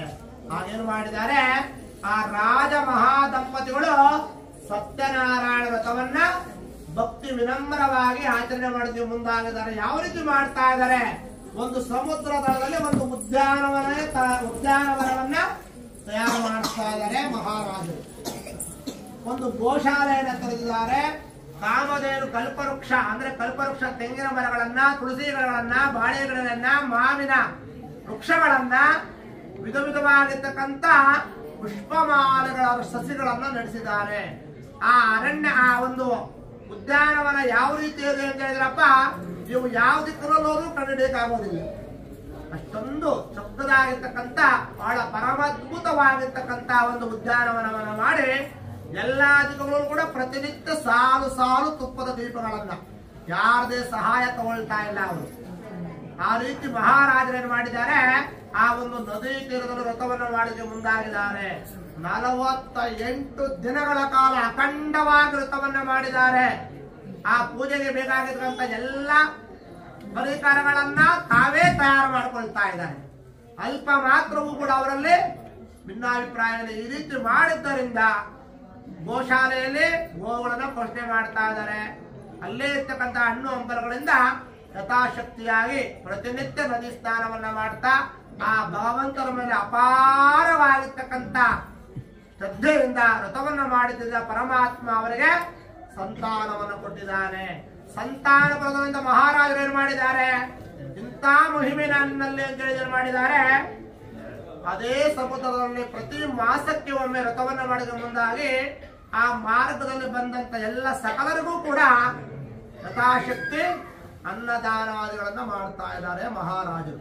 ಆ ನದಿ ಸುತ್ತಲೂ ಕೂಡ ಸಾಲು ಸಾಲು ತುಪ್ಪದ ದೀಪಗಳು, ವಿಧ ವಿಧವಾಗಿರ್ತಕ್ಕಂಥ ನಾಟ್ಯಗಳು, ಭರತನಾಟ್ಯಗಳು, ಸಂಗೀತ ಕಚೇರಿಗಳು, ಸತ್ಯಾತ್ಮನ ವಿಶೇಷವಾಗಿರ್ತಕ್ಕಂಥ ಆರಾಧನೆ, ಪ್ರಸಾದ ಸೇವೆ ಎಲ್ಲರೂ ಮಾಡ್ತಾ ಇದ್ರೆ ಒಬ್ಬ ವ್ಯಾಪಾರ ಮಾಡ್ತಕ್ಕಂಥ ವರ್ತಕ ಏನ್ ಮಾಡಿದ್ರೆ ರತ್ನಪುರ ಅಂತಕ್ಕಂಥ ಪಟ್ಟಣದಿಂದ ವ್ಯಾಪಾರವನ್ನ ಮುಗಿಸಿ ಸಮುದ್ರ ಮಾರ್ಗವಾಗಿ ಪ್ರಯಾಣವನ್ನ ಮಾಡಿ ತನ್ನ ಊರಿನ ಕಡೆ ಬರ್ತಾ ಇದ್ದಾನೆ.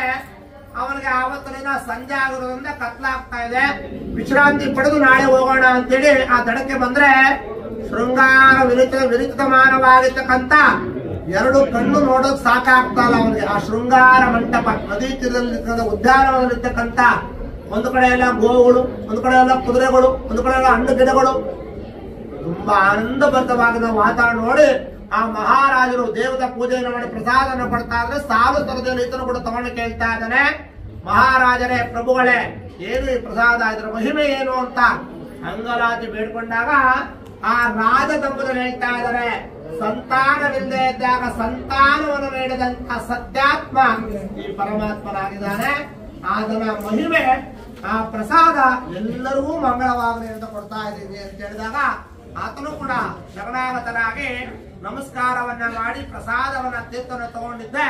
ಆ ದೇವರಿಗೆ ಅರ್ಚನೆ ಮಾಡ್ತಕ್ಕಂತ ಪುಷ್ಪವನ್ನ ಮಹಾ ಸಪಾದ ಭಕ್ಷ್ಯವನ್ನ ಒಂದು ಬಾಳೆಯಲ್ಲಿ ಇಟ್ಕೊಂಡು ತನ್ನ ಬುಟ್ಟಿಯಲ್ಲಿ ಇಟ್ಕೊಂಡು ತನ್ನ ಮನೆಗೆ ತಗೊಂಡ್ಬಂದಿದ್ದಾನೆ.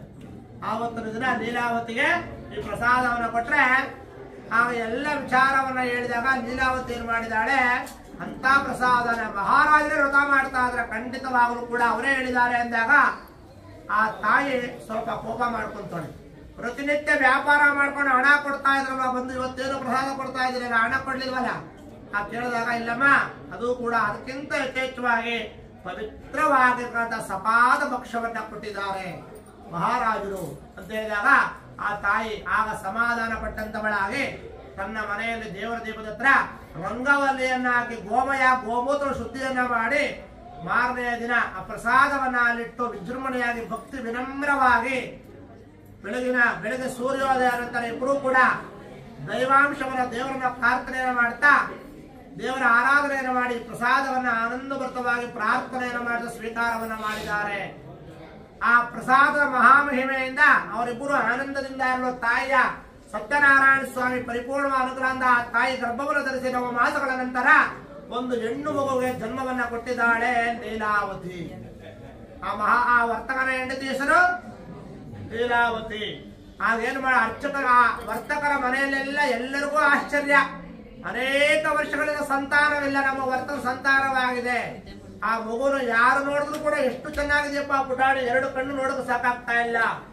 ಆಕಾಶದಲ್ಲಿ ಇರ್ತಕ್ಕಂಥ ಚಂದ್ರನೋಪಾದಿಯಲ್ಲಿ ಕಾಣ್ತಾ ಇದೆ ಅಂತ ಒಬ್ರು ಹೇಳ್ತಾರೆ, ನೋಡೋಕೆ ಕಣ್ಣು ಸಾಲದು ಅಂತಾರೆ. ಒಂದೊಂದು ವಿಧವಾಗಿ ವರ್ಣನೆಯನ್ನು ಮಾಡ್ತಾ ಇದಾರೆ ಆ ಮಗುವನ್ನ. ಆಗ ಕಲಾವತಿ ಇರ್ತಕ್ಕಂಥ ಕಲೆಗೆ ಬೆಲೆ ಕಟ್ಟಕ್ಕೆ ಆಗೋದಿಲ್ವಂತ, ಆದ್ದರಿಂದ ಕಲಾವತಿ ಇರ್ತಕ್ಕಂಥ ಹೆಸರಿನಿಂದ ನಾಮಾಂಕಿತವನ್ನು ಮಾಡಿದ್ದಾರೆ. ಆಗ ನಾಮಾಂಕಿತ ಆದ್ಮೇಲೆ ಆ ಲೀಲಾವತಿ ಮತ್ತೆ ತನ್ನ ಆ ವರ್ತಕರನ್ನ ಕೇಳ್ತಾ ಇದ್ದಾರೆ, ಸಂತಾನಪ್ರದವಾದಂತಹ ವ್ರತ ಸಂಕಲ್ಪದಿಂದಲೇ ನಮಗೆ ಸಂತಾನವಾಗಿದೆ, ವ್ರತ ಮಾಡೋದ್ರಿಂದ ಫಲಗಳು ಪಡಿಬಹುದು ನಾವು ಅಂತೇಳಿ ಹೇಳಿದಾಗ ಆಗ ವರ್ತಕರು ಹೇಳ್ತಾ ಇದ್ರಿಲ್ಲ, ನಮ್ಮ ಮಗುವಿನ ಸ್ವಲ್ಪ ಜ್ಞಾನ ಬರ್ಲಿ, ಬುದ್ಧಿ ಬರ್ಲಿ, ಆವತ್ತು ಮಾಡೋಣ ಅಂತೇಳಿ ತನ್ನ ವ್ಯಾಪಾರದಲ್ಲೇ ಕಾಲವನ್ನ ಕಳೀತಾ ಇದ್ದಾನೆ. ಆ ಕಲಾವತಿಯ ವಿದ್ಯಾಭ್ಯಾಸ ಮುಗಿತು, ಎಲ್ಲವೂ ಮುಗಿದು ಮದುವೆ ಮಾಡ್ತಕ್ಕಂಥ ಸಂದರ್ಭ ಬಂದಿದೆ. ಆಗ ಮತ್ತೆ ಲೀಲಾವತಿ ಹೇಳ್ತಾ ಇದ್ದಾಳೆ, ಸ್ವಾಮಿ ನಮ್ಮ ಮಗಳಿಗೆ ವಿದ್ಯಾಭ್ಯಾಸ ಮುಗಿದಿದೆ, ಯೌವನ ಪ್ರಾಪ್ತವಾಗಿದೆ, ವಿವಾಹ ಮಾಡ್ತಕ್ಕಂಥ ಕರ್ತವ್ಯ ಇದೆ ಅಂತ ಹೇಳಿದಾಗ ಆಗ ವ್ರತ ಮಾಡೋಣ, ಇಲ್ಲ ವ್ರತ ಆಮೇಲೆ ಮಾಡೋಣ, ಮೊದಲು ಮದುವೆ ಮಾಡೋಣ, ಆಮೇಲೆ ನೋಡೋಣ ಅಂತ ಹೇಳಿದ್ದೆ. ಆ ವರ್ತಕರು ಏನ್ ಮಾಡಿದ್ದಾರೆ, ವಿವಾಹಕ್ಕೆ ಸಿದ್ಧತೆಯನ್ನ ಮಾಡಿ ಕಾಂಚನಾಪುರದಿಂದ ಸುಂದರನು ಶ್ರೀಮಂತನೂ ಆಗಿರ್ತಕ್ಕಂಥ ಒಬ್ಬ ಮಗನನ್ನ ಕರೆದು ತಂದು ವಿಜೃಂಭಣೆಯಾಗಿ ವಿವಾಹವನ್ನು ಮಾಡಿದ್ದಾರೆ. ವಿವಾಹದ ನಂತರ ಮತ್ತೆ ಲೀಲಾವತಿ ಹೇಳ್ತಾರೆ, ಬಿಡೋದಿಲ್ಲ ವರ್ತಕರನ್ನ ಲೀಲಾವತಿ, ನಾವು ನಾವು ಸತ್ಯದ ದಾರಿಯಲ್ಲೇ ನಡಬೇಕು ಅಂತಕ್ಕಂಥದ್ದು ಆ ತಾಯಿಯ ಒಂದು ಸಂಕಲ್ಪ. ಆಗ ವರ್ತಕರು ಮತ್ತೆ ಹೇಳ್ತಾ ಇದ್ದಾರೆ, ಲೀಲಾವತಿ ನನ್ನಲ್ಲಿದ್ದಂತ ಹಣವೆಲ್ಲ ಏನಾಗಿದೆ, ವಿವಾಹಕ್ಕೆ ಮುಗಿದೋಗಿದೆ, ತದನಂತರ ನೋಡೋಣ, ನಾನು ನನ್ನ ಅಳಿಯರನ್ನ ಕರ್ಕೊಂಡು ಹೋಗ್ತೇನೆ ವ್ಯಾಪಾರಕ್ಕೆ, ಇಬ್ಬರೂ ವ್ಯಾಪಾರಕ್ಕೆ ಹೋದ್ರೆ ದ್ವಿಗುಣವಾದ ಲಾಭವನ್ನ ತರ್ತೀವಿ, ಆಮೇಲೆ ವ್ರತ ಮಾಡೋಣ. ಮಾತು ಏನು ಮಾಡ್ತಾ ಇದ್ದಾನೆ ವರ್ತಕ, ಸತ್ಯಾತ್ಮನ ಮೇಲೆ ಒಂದು ಭಕ್ತಿ ಇಲ್ಲ. ಆಗೇನು ಮಾಡಿದಾನೆ, ತನ್ನ ಅಳಿಯನನ್ನು ಕೂಡ ನೆಮ್ಮದಿಯಾಗಿರಕ್ ಬಿಡಲಿಲ್ಲ ವರ್ತಕ. ಅಳಿಯನನ್ನು ಕರ್ಕೊಂಡು ಏನ್ ಮಾಡಿದಾನೆ, ರತ್ನಪುರ ಪಟ್ಟಣಕ್ಕೆ ವ್ಯಾಪಾರ ನಿಮಿತ್ತವಾಗಿ ಹೊರಟಿದ್ದಾನೆ ಎಂಬರಿಗೆ ಸತ್ಯನಾರಾಯಣ ಸ್ವಾಮಿಯ ತೃತೀಯೋಧ್ಯಾಯ ಮುಕ್ತಾಯವಾಯಿತು. ಗುರು ಶ್ರೀ ಸತ್ಯನಾರಾಯಣ ಸ್ವಾಮಿ ಕಿ ಜೈ. ವ್ಯಾಪಾರವನ್ನು ಮಾಡ್ತಾ ಇರಬೇಕಾದ್ರೆ ನದಿ ಮಾರ್ಗವಾಗಿ ಸತ್ಯನಾರಾಯಣನಿಂದ ಶಾಪಕ್ಕೆ ಗುರಿಯಾಗಿದ್ದಾರೆ ವರ್ತಕರು. ಇವರು ಹೋಗ್ತಾ ಇರ್ತಕ್ಕಂಥ ವಿಘ್ನರಾಗಲಿ ಅಂತ ಚಂದ್ರಕೇತು ಅಂತಕ್ಕಂಥ ಮಹಾರಾಜನ ರಾಜ್ಯದಲ್ಲಿ ರತ್ನ ವಜ್ರವೈಢೂರ್ಯ ವ್ಯಾಪಾರವನ್ನು ಮಾಡ್ತಾ ಇದ್ದಾನೆ.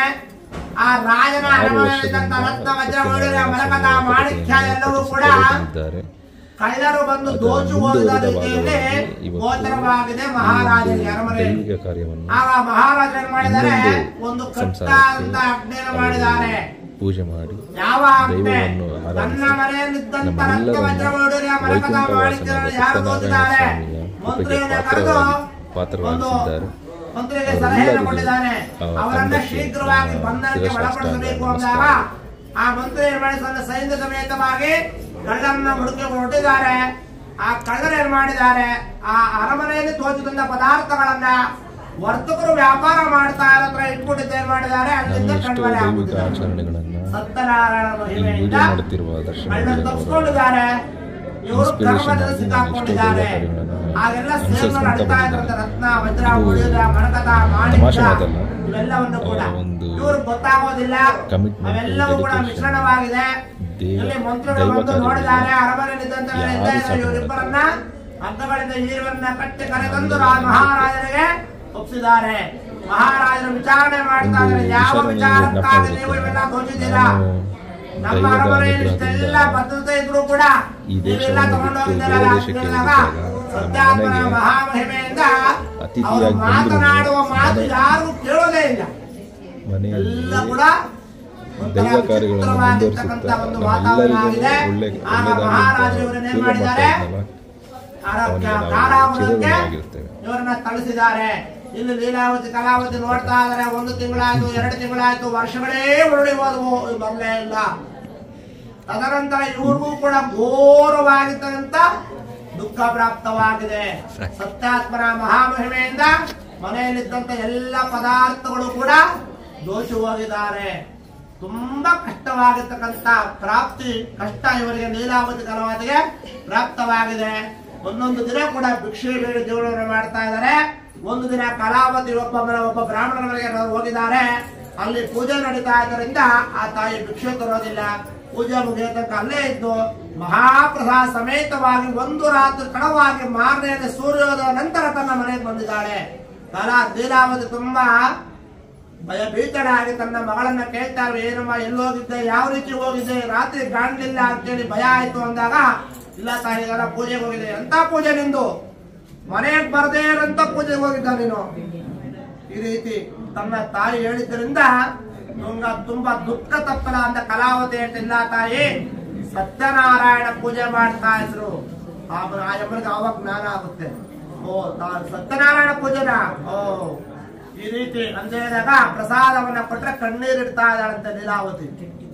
ಕಲಾವತಿಗೆ ಇನ್ನೂ ಭಯ ಬಂದ್ಬಿಡ್ತು. ಇಲ್ಲಮ್ಮ, ನಿಮ್ಮ ತಂದೆಯವರು ಮಾಡಿದಂತ ಮಹಾಪಾಪದಿಂದ ನಮಗೆ ನೀನು ಸತ್ಯನಾರಾಯಣ ವರಪ್ರಸಾದ ನಮಗೆ, ಆದ್ರೆ ನಮಗೆ ದುಃಖವಾಗಿದೆ. ಎಲ್ಲ ವಿಚಾರ ಹೇಳಿದಾಗ ಲೀಲಾವತಿ ಕಲಾವತಿ ಇಬ್ರು ಕೂಡ ಸ್ವಾಮಿಗೆ ಶರಣಾಗತರಾಗಿ ವ್ರತವನ್ನ ಮಾಡಿಕೆ ಮುಂದಾಗಿದ್ದಾರೆ. ಇವರು ವ್ರತ ಮಾಡಿದ್ದರಿಂದ ಆ ರಾಜನ ಕನಸಿನಲ್ಲಿ ಪರಮಾತ್ಮ ಕಾಣಿಸಿಕೊಂಡು ಕಾರಾಗೃಹದಲ್ಲಿರ್ತಕ್ಕಂಥ ಕಳ್ಳರು ನಿಜವಾಗದಂತಲ್ಲ, ತಮ್ಮ ಪೂರ್ವ ಕರ್ಮದ ಫಲವಾಗಿ ಅಂತ ದುಃಖದಲ್ಲಿ ಸಿಕ್ಕಾಕೊಂಡಿದ್ದಾರೆ. ಅವ್ರನ್ನ ಬಿಡುಗಡೆ ಮಾಡಬೇಕು ಅಂತ ಮಹಾರಾಜರವರಿಬ್ಬರನ್ನ ಕರೆಸಿ ಏನ್ ಮಾಡಿದ್ದಾರೆ? 2 ದೋಣಿಯಲ್ಲಿ, 1 ದೋಣಿಯಲ್ಲಿ ದವಸಧಾನ್ಯ ರತ್ನಗಳನ್ನ 1 ದೋಣಿಯಲ್ಲಿ ಕೊಟ್ಟು, ಈ ರೀತಿ ನೀವು ತಪ್ಪು ದಾರಿಯಲ್ಲಿ ಹೋಗಬಾರದು ಅಂತೇಳಿ ಅವರಿಗೆ ರಾಜನೀತಿಗಳನ್ನ ಹೇಳಿ ಪ್ರಯಾಣ ಕಳಿಸಿದ್ದಾರೆ.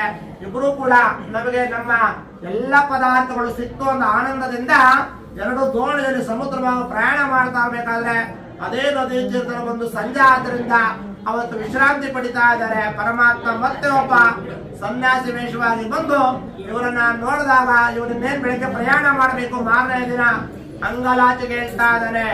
ಏನು ಸ್ವಾಮಿ ಇದು ವರ್ತಕರೇ, 2 ದೋಣಿಯಲ್ಲಿ ತುಂಬಿಕೊಂಡು ಹೋಗ್ತಾ ಇದ್ದೀರಾ? ಅದ್ರಿಂದ ಏನೂ ಇಲ್ಲ. ಆ ದೋಣಿಯಲ್ಲೇನೋ ಕಾಣ್ತಾ ಏನೂ ಇಲ್ಲ, ಈ ದೋಣಿಯಲ್ಲಿ ಏನೂ ಇಲ್ಲ.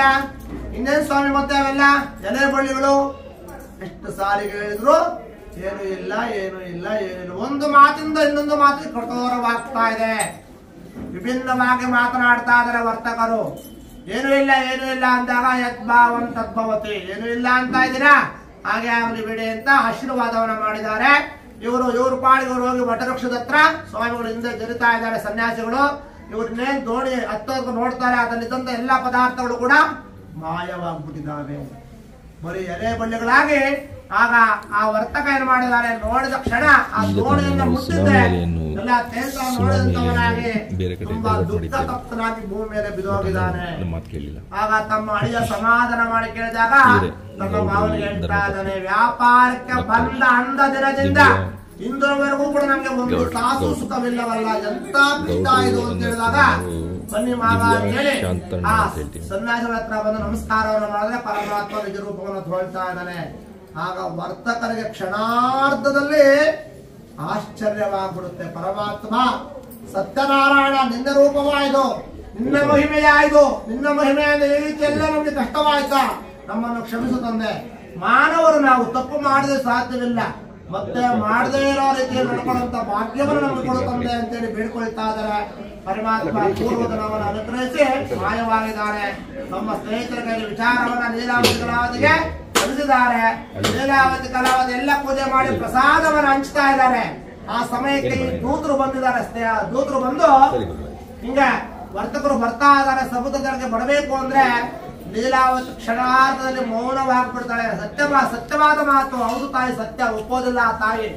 ಆದ್ರೂ ಮತ್ತೆ ಅವ್ರು ಹೇಳಿದಾಗ ತುಂಬಾ ಆನಂದವಾಗುತ್ತೆ. ಪರಮಾತ್ಮರನ್ನ ತುಂಬಾ ಮನಸ್ಸಿನಿಂದ ನಮಸ್ಕಾರ ಮಾಡಿ ಪ್ರಾರ್ಥನೆ ಮಾಡ್ತಾ ಇದ್ದಾರೆ. ಎಂತ ಮಹಿಮೆ ನಿಂದು, ನಮ್ಮ ಮನೆಯವರು ಎಷ್ಟೋ ವರ್ಷಗಳಾಗಿತ್ತು ಹೋಗಿ, ನಿನ್ನ ಮಹಾಮಹಿಮೆ ಖಂಡಿತವಾಗಲೂ ಕೂಡ ನಮಗೆ ನಂಬದೇ ಸಾಧ್ಯವೇ ಇಲ್ಲ ಇರ್ತಕ್ಕಂಥ ಒಂದು ಪವಾಡ ಪುರುಷನ ಇವತ್ತು ಅವರು ಬರ್ತಾ ಇದ್ದಾರೆ ಅಂತ ಹೇಳಿದ್ರೆ ಅದಕ್ಕಿಂತ ಭಾಗ್ಯ ನಮಗೇನು ಬೇಕು ಪರಮಾತ್ಮ ಅಂತೇಳಿ ನಮಸ್ಕಾರವನ್ನ ಮಾಡಿ ಲೀಲಾವತಿ ಕಲಾವತಿ ಹೇಳ್ತಾ ಹೇಳಿ, ಮಗಳೇ ಅತಿ ತ್ವರೆಯಾಗಿ ಎಲ್ಲರಿಗೂ ಪ್ರಸಾದವನ್ನ ಕೊಟ್ಟು ನೀನು ತಗೋತಾಯಿ ಸಮುದ್ರ ತೀರಕ್ಕೆ ಹೋಗಿ ಬರೋಣ ಅಂತ ಹೇಳಿದ್ರೆ ಆ ಎಲ್ಲರಿಗೂ ಹಂಚಿದ್ದಾರೆ. ಕಲಾವತಿ ಏನ್ ಮಾಡಿದಾಳೆ, ಪ್ರಸಾದವನ್ನ ತಗೊಳ್ಳೋದಿಲ್ಲ.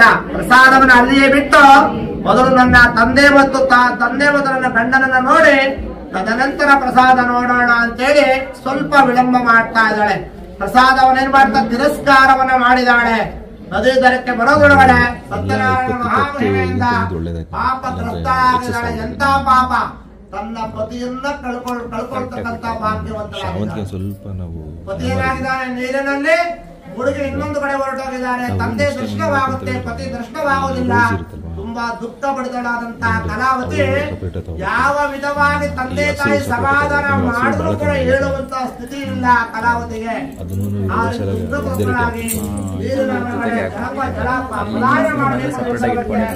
ಆಕಾಶದಿಂದ ಒಂದು ಮಾತು ಕೇಳಿ ಬರುತ್ತೆ.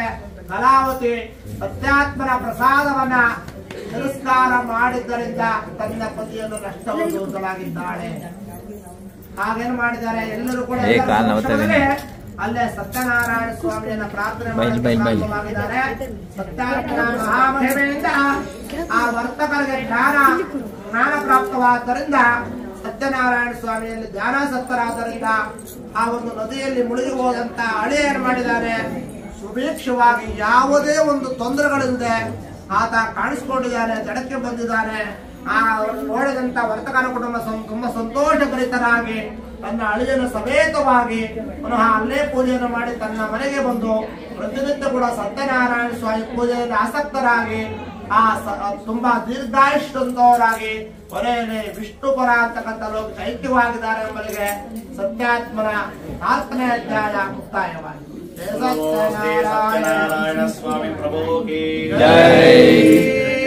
ಮದೋಹ ಪೂರ್ಣಂ ದದಾಮಿ ಮದೋ ಯೋಧಾನಿ ದೇಗದಾ ಬ್ರಹ್ಮಣೋ ಪರದೇಗ ದೈವ್ಯ ಯೋಧಾನಿ ಕರ್ಪೂರತನ ನಿರಾಂತರೇ ಪರಿಮಳಪತ್ರ ಪುಷ್ಪಾಣಿ ಸಮರ್ಪಯಾಮಿ ದೇವತಾ ರಕ್ಷಾಂ ಧಾರಯಾಮಿ ರಕ್ಷ ರಕ್ಷೋ ಜನಾರ್ದನ.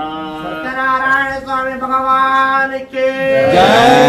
ದೇವರ ಸತ್ಯನಾರಾಯಣ ಪಾದಾರವಿಂದ ಗೋವಿಂದ ಗೋವಿಂದ, ಬಾಂಧವ ಗೋವಿಂದ ಗೋವಿಂದ.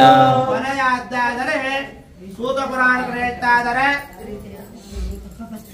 ಇಲ್ಲಿ ಒಂದು ಅಕೌಂಟ್ ಇದೆಯಂತೆ. ಅಕೌಂಟ್ ಯಾವ ಅಕೌಂಟ್? ಅಕೌಂಟ್ ಅಲ್ಲ, HDFC, Karnataka bank, Indian bank ಅಲ್ಲ. ದೇವರು ಅಂತಕ್ಕಂತ ಒಂದು ಅಕೌಂಟ್ ಅನ್ನ ಓಪನ್ ಮಾಡ್ಬೇಕು ನಾವೆಲ್ಲರೂ ಕೂಡ. ಅದು ಸ್ವಿಸ್ ಬ್ಯಾಂಕ್ ಇದ್ದಂಗೆ ಯಾವಾಗ ಓಪನ್ ಆಗಲ್ಲ. ಇದೆಲ್ಲ ಕೂಡ ಈ ತಂದೆ ತಾಯಿ ಮಡದಿ ಮಕ್ಕಳು ಎಲ್ಲವೂ ಇದ್ರೂ ಕೂಡ ಆ ದೈವ ಶಕ್ತಿಯನ್ನು ಕೂಡ ಒಂದು ಓಪನ್ ಮಾಡ್ಬೇಕು. ಯಾವ ರೀತಿ? ಆ ಭಗವಂತ ದೇವರು ಅಂತಕ್ಕಂತ ಒಂದು ಸತ್ಯವನ್ನ, ಅವ್ರಿಗೆ ನಮಸ್ಕಾರ ಮಾಡೋದನ್ನ, ದಾನ ಮಾಡೋದನ್ನ, ಧರ್ಮ ಮಾಡೋದು ಇದು ನಮ್ಗೊಬ್ಬರಿಗೆ ಮಾತ್ರ ಮಾಡ್ತಕ್ಕಂಥದ್ದು, ಯಾರಿಗೂ ಬರ್ತಕ್ಕಂಥದ್ದಲ್ಲ. ಈ ರೀತಿ ಅಕೌಂಟ್ ಓಪನ್ ಮಾಡಿದ್ರೆ ಅಲ್ಲಿ ಯಾವಾಗಲೂ ಕ್ರೆಡಿಟ್ ಆಗ್ತಾ ಇರುತ್ತೆ, ತುಂಬ್ತಾ ಇರುತ್ತೆ. ಅದು ಯಾವಾಗ ಕೂಡ ಜೀರೋ ಆಗೋದಿಲ್ಲ. ಈ ಒಂದು ಬ್ಯಾಂಕ್ ಅಲ್ಲಿ ನಾವು ಹಣ ಇಟ್ಟರೆ ನಾವು ಡ್ರಾ ಮಾಡ್ತಾರೆ, ಅದು ದುಡ್ಡು ಬರುತ್ತೆ, ಬರುತ್ತಾ? ಆ ರೀತಿ ದೈವನು ಕೂಡ ನಾವು ಪ್ರತಿನಿತ್ಯ ಪ್ರಾರ್ಥನೆ ಮಾಡಿದ್ದಾದ್ರೆ ನಮಗೆ ಪೂರ್ಣವಾಗಿ ಅದು ಕಾಯುತ್ತೆ. ಅದೇ ಸತ್ಯ. ಆ ಅಕೌಂಟ್ ಅನ್ನ ಯಾರು ಓಪನ್ ಮಾಡ್ತಾರೆ ಅದು ಆಪತ್ತಿನಲ್ಲಿ ಓಪನ್ ಆಗ್ಬಿಡುತ್ತೆ. ಅದಕ್ಕೆ ರಾತ್ರಿ ಇಲ್ಲ, ಯಾವುದು ಬೇಕಾಗಿಲ್ಲ, ಯಾವ ಸಮಯದಲ್ಲಿ ಬೇಕಾದ್ರೂ ಕೂಡ ಪರಮಾತ್ಮ ಅದನ್ನ ನಮಗೆ ಓಪನ್ ಮಾಡ್ತಾನೆ. ಅದೇ ಧರ್ಮ ಮತ್ತೆ ಒಳ್ಳೆ ಸತ್ಯ ಅಂತಕ್ಕಂಥದ್ದು ಅಂತ ಹೇಳ್ತಾ ನಾವೆಲ್ಲರೂ ಕೂಡ ಕೊನೆಯ ಅಧ್ಯಾಯ ವೀಕ್ಷಣೆ ಮಾಡಿ ಮಂಗಳವನ್ನು ಮಾಡುತ್ತಾರೆ. ಕೂಡ ಅಂಗಧ್ವಜ ಮಹಾರಾಜರು ರಾಜ್ಯಭಾರವನ್ನು ಮಾಡ್ತಾ ಇದ್ದಾರೆ. ಎಲ್ಲ ಜನರು ಕೂಡ ಆ ರಾಜನ ಅರಮನೆಗೆ ಮುತ್ತಿಗೆಯನ್ನು ಹಾಕಿದ್ದಾರೆ. ಆಗ ಮಹಾರಾಜ ಚಿಂತಾಕ್ರಾಂತನಾದಂತನಾಗಿ ಎಲ್ಲ ಪ್ರಜೆಗಳನ್ನ ವಿಚಾರಣೆಯನ್ನು ಮಾಡಿದ ಎಲ್ಲ ಪ್ರಜೆಗಳು ಹೇಳ್ತಾ ಇದ್ದಾರೆ, ಪ್ರಭು ಯಾವುದೇ ರೀತಿ ನಿಮ್ಮಿಂದ ನಮಗೆ ತೊಂದರೆ ಇಲ್ಲ, ಆದ್ರೆ ಕಾಡು ಮೃಗಗಳಿಂದ ನಮಗೇನಾಗಿದೆ, ಪ್ರಾಣ ಕಂಟಕವಾಗಿದ್ದಾವೆ, ರಕ್ಷಣೆಯನ್ನು ಮಾಡಬೇಕು ನೀವು ಅಂದಾಗ ಮಹಾರಾಜರು ಚಿಂತೆಗೆ ಒಳಗಾದಂತವರೇನು ಮಾಡಿದ ಮಾರನೇ ದಿನ ಸೈನ್ಯ ಸಮೇತವಾಗಿ ಅರಣ್ಯಕ್ಕೆ ಹೋಗಿ ಕಾಡು ಮೃಗಗಳ ಮೇಲೆ ಯುದ್ಧವನ್ನ ಮಾಡಿ ಒಂದು ಆಜ್ಞೆಯನ್ನು ಮಾಡಿದ್ದಾರೆ ಮಹಾರಾಜರು.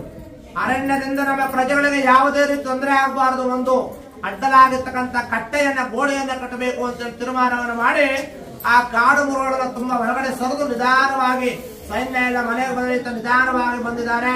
ತುಂಬಾ ಆಯಾಸವಂತನಾಗಿ ಬಂದು ಒಂದು ವಟವೃಕ್ಷದ ಕೆಳಗಡೆ ಒಂದು ವಿಶ್ರಾಂತಿಯನ್ನು ಪಡಿತಾ ಇದ್ದಾನೆ. ಇಲ್ಲಿ ಗೋಪಾಲಕರು ಮಕ್ಕಳೆಲ್ಲರೂ ಕೂಡ ಎಲ್ಲರಿಗೂ ಆನಂದ, ಇನ್ನು ಮುಂದೆ ಯಾವುದೇ ಕಾಡು ಮೃಗಗಳಿಂದ ನಮಗೆ ಆಪತ್ತಿಲ್ಲ, ನಾವೆಲ್ಲ ವಿಧವಾಗಿ ಶ್ರದ್ಧೆಯಿಂದ ಕೆಲಸ ಕಾರ್ಯಗಳಲ್ಲಿ ಮಗ್ನರಾಗಬಹುದು ಅಂತಕ್ಕಂಥ ಸಂತೋಷವನ್ನು ಕೊಡುತ್ತೆ ಎಲ್ಲ ಮಕ್ಕಳಿಗೂ ಕೂಡ. ಅವತ್ತೇನು ಮಾಡಿದಾರೆ ಮಕ್ಕಳು, ಆ ಒಂದು ವಟವೃಕ್ಷ ಆಲದ ಮರದ ಕೆಳಗಡೆ ಪೂರ್ವ ದಿಕ್ಕಿಗೆ ಬಾಳೆ ಎಲೆಯನ್ನು ಹಾಕಿ ಆನಂದವಾಗಿರ್ತಕ್ಕಂಥ ಒಂದು ಮಂಟಪವನ್ನು ನಿರ್ಮಾಣವನ್ನು ಮಾಡಿದ್ದಾರೆ. ಹಸಿರು ತೋರಣಗಳ ನಿರ್ಮಾಣವನ್ನು ಮಾಡಿ ತಾವು ಗೋವುಗಳನ್ನ ಗೋಪಾಲಕರವರು ಗೋವುಗಳನ್ನ ಮೇಯ್ತಾರೆ ಮಕ್ಕಳೆಲ್ಲರೂ ಹೋಗಿ ಹಸಿರು ತೋರಣ, ಬಾಳೆ ಮರ, ಮಾವಿನ ಗಿಡ, ವಿಧ ವಿಧವಾಗಿರ್ತಕ್ಕಂಥ ಅನೇಕ ರಕವಾಗಿರ್ತಕ್ಕಂಥ ಪುಷ್ಪಗಳನ್ನ ತಂದು ಅಲ್ಲಿ ವಾತಾವರಣನೇ ತುಂಬಾ ಆನಂದಮಯವಾಗುತ್ತಾರೆ. ಒಂದು ಮಂಟಪ ನಿರ್ಮಾಣ ಮಾಡಿ ಒಂದು ಮಣ್ಣಿನಲ್ಲಿ ವಿಗ್ರಹವನ್ನ ಮಾಡಿ ಸತ್ಯನಾರಾಯಣ ಸ್ವಾಮಿಯನ್ನ ಭಕ್ತಿಯಿಂದ ಪೂಜೆ ಮಾಡ್ತಾ ಇದ್ದಾರೆ ಮಕ್ಕಳು. ಆ ಮಹಾರಾಜರು ಅಲ್ಲೇ ಕೂತಿರೋದು ನಿರ್ಮಾಣ ಎಲ್ಲ ಪೂಜೆಯನ್ನು ಮುಗಿಸಿದಂತ ಮಕ್ಕಳು ಒಂದು ಬಾಳೆ ಎಲೆ ಮೇಲೆ ಪ್ರಸಾದವನ್ನ ಅಕ್ಕಿ ಇಟ್ಟು ಎಲ್ಲ ಬೆಲ್ಲ ಮಿಶ್ರಣ ಪ್ರಸಾದ ಕೊಡೋಕೆ ಹೋದ್ರೆ ಮಹಾರಾಜರು ಏನು ಅಂತ ಕೇಳೋದಿಲ್ಲ, ನೋಡ್ತಾರೆ ಏನು ಇಲ್ಲ ಇದರಲ್ಲಿ, ಏನು ಪ್ರಸಾದ ಅಂತ ಕೇಳೋದಿಲ್ಲ. ಮಹಾರಾಜ ಅಲ್ವಾ ನಾನು ಅನ್ನೋ ಅಹಮ್ಮನಿಂದ ಏನು ಮಾಡ್ತಾನೆ, ಆ ಪ್ರಸಾದವನ್ನ ಪಕ್ಕಕ್ಕೆ ಅಲ್ಲೇ ಸರಿಸಿದ್ದೇನು ಮಾಡ್ತಾನೆ, ಎದ್ದು ಕುದುರೆ ಏರಿ ಪ್ರಯಾಣವನ್ನು ಮಾಡ್ತಾ ಇದ್ದಾನೆ.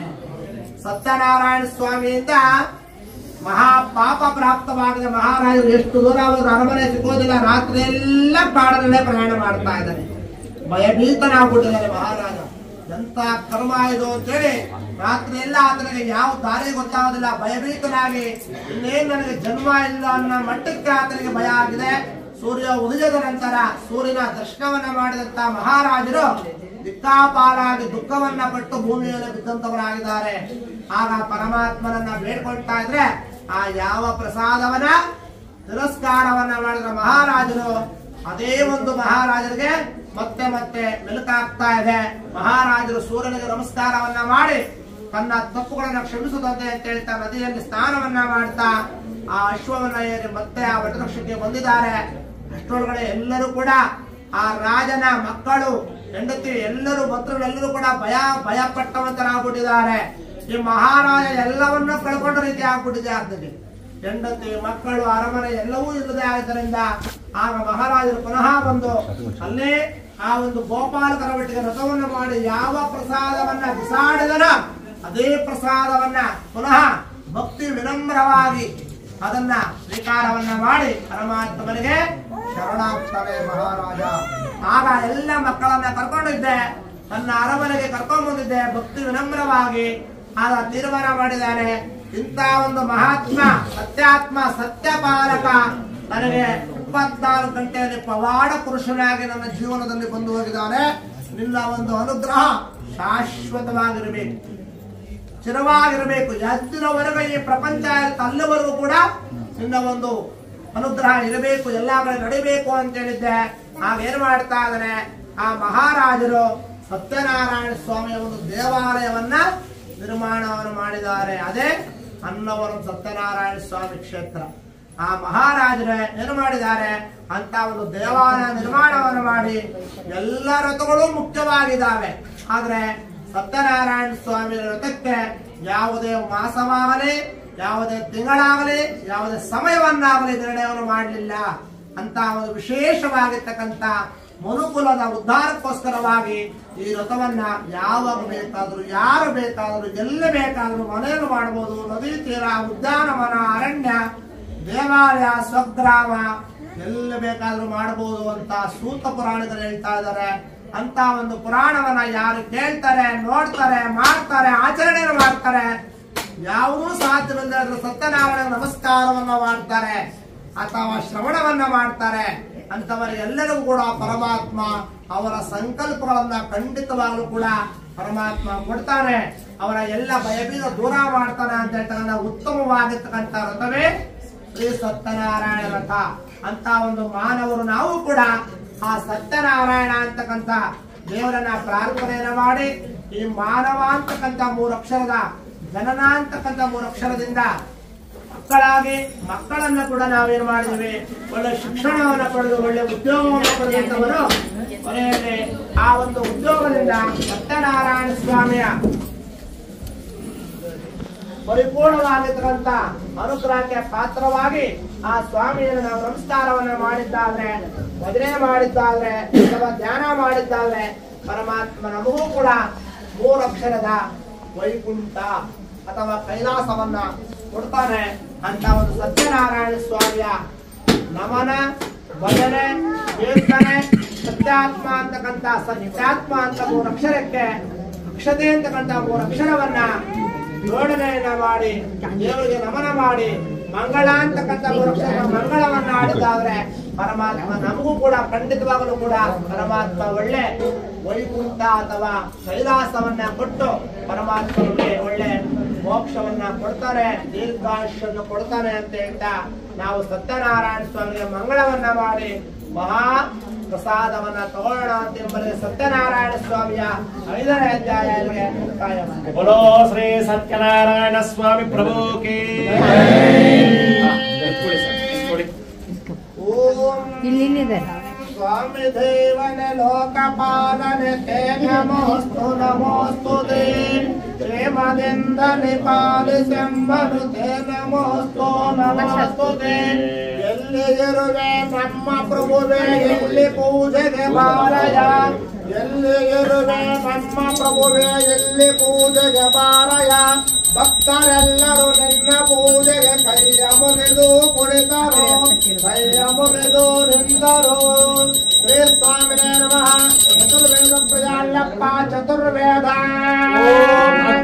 ಹೇಳೆ ಪುರೋಹಿತಂ ಯಜ್ಞಸ್ಯ ದೇವ ಮಧ್ವಜಂ ಗೋದಾರಂ ರತ್ನದಾತಂ ಸ್ವಸ್ತೆ ಅನೇಕಾನ್ ಸಾವಗಾನ ಪ್ರಾಂಕಿತಾರಸಂ ಪಾವನಾಂ ಸಾರಸಂ ಸದಾದಯ ಸುಧಾರಸಂ ಕುಂದ ಶುಭ್ರಚಾರದಾರವಿಂದ ಚಂದ ಸುಂದರಂ ಸಿಂಹಶೈಲ ಮಂದಿರಂ ಸಿಂಹದೇವಮಾಶ್ರಯೇ ಸಿಂಹಶೈಲ ಮಂದಿರಂ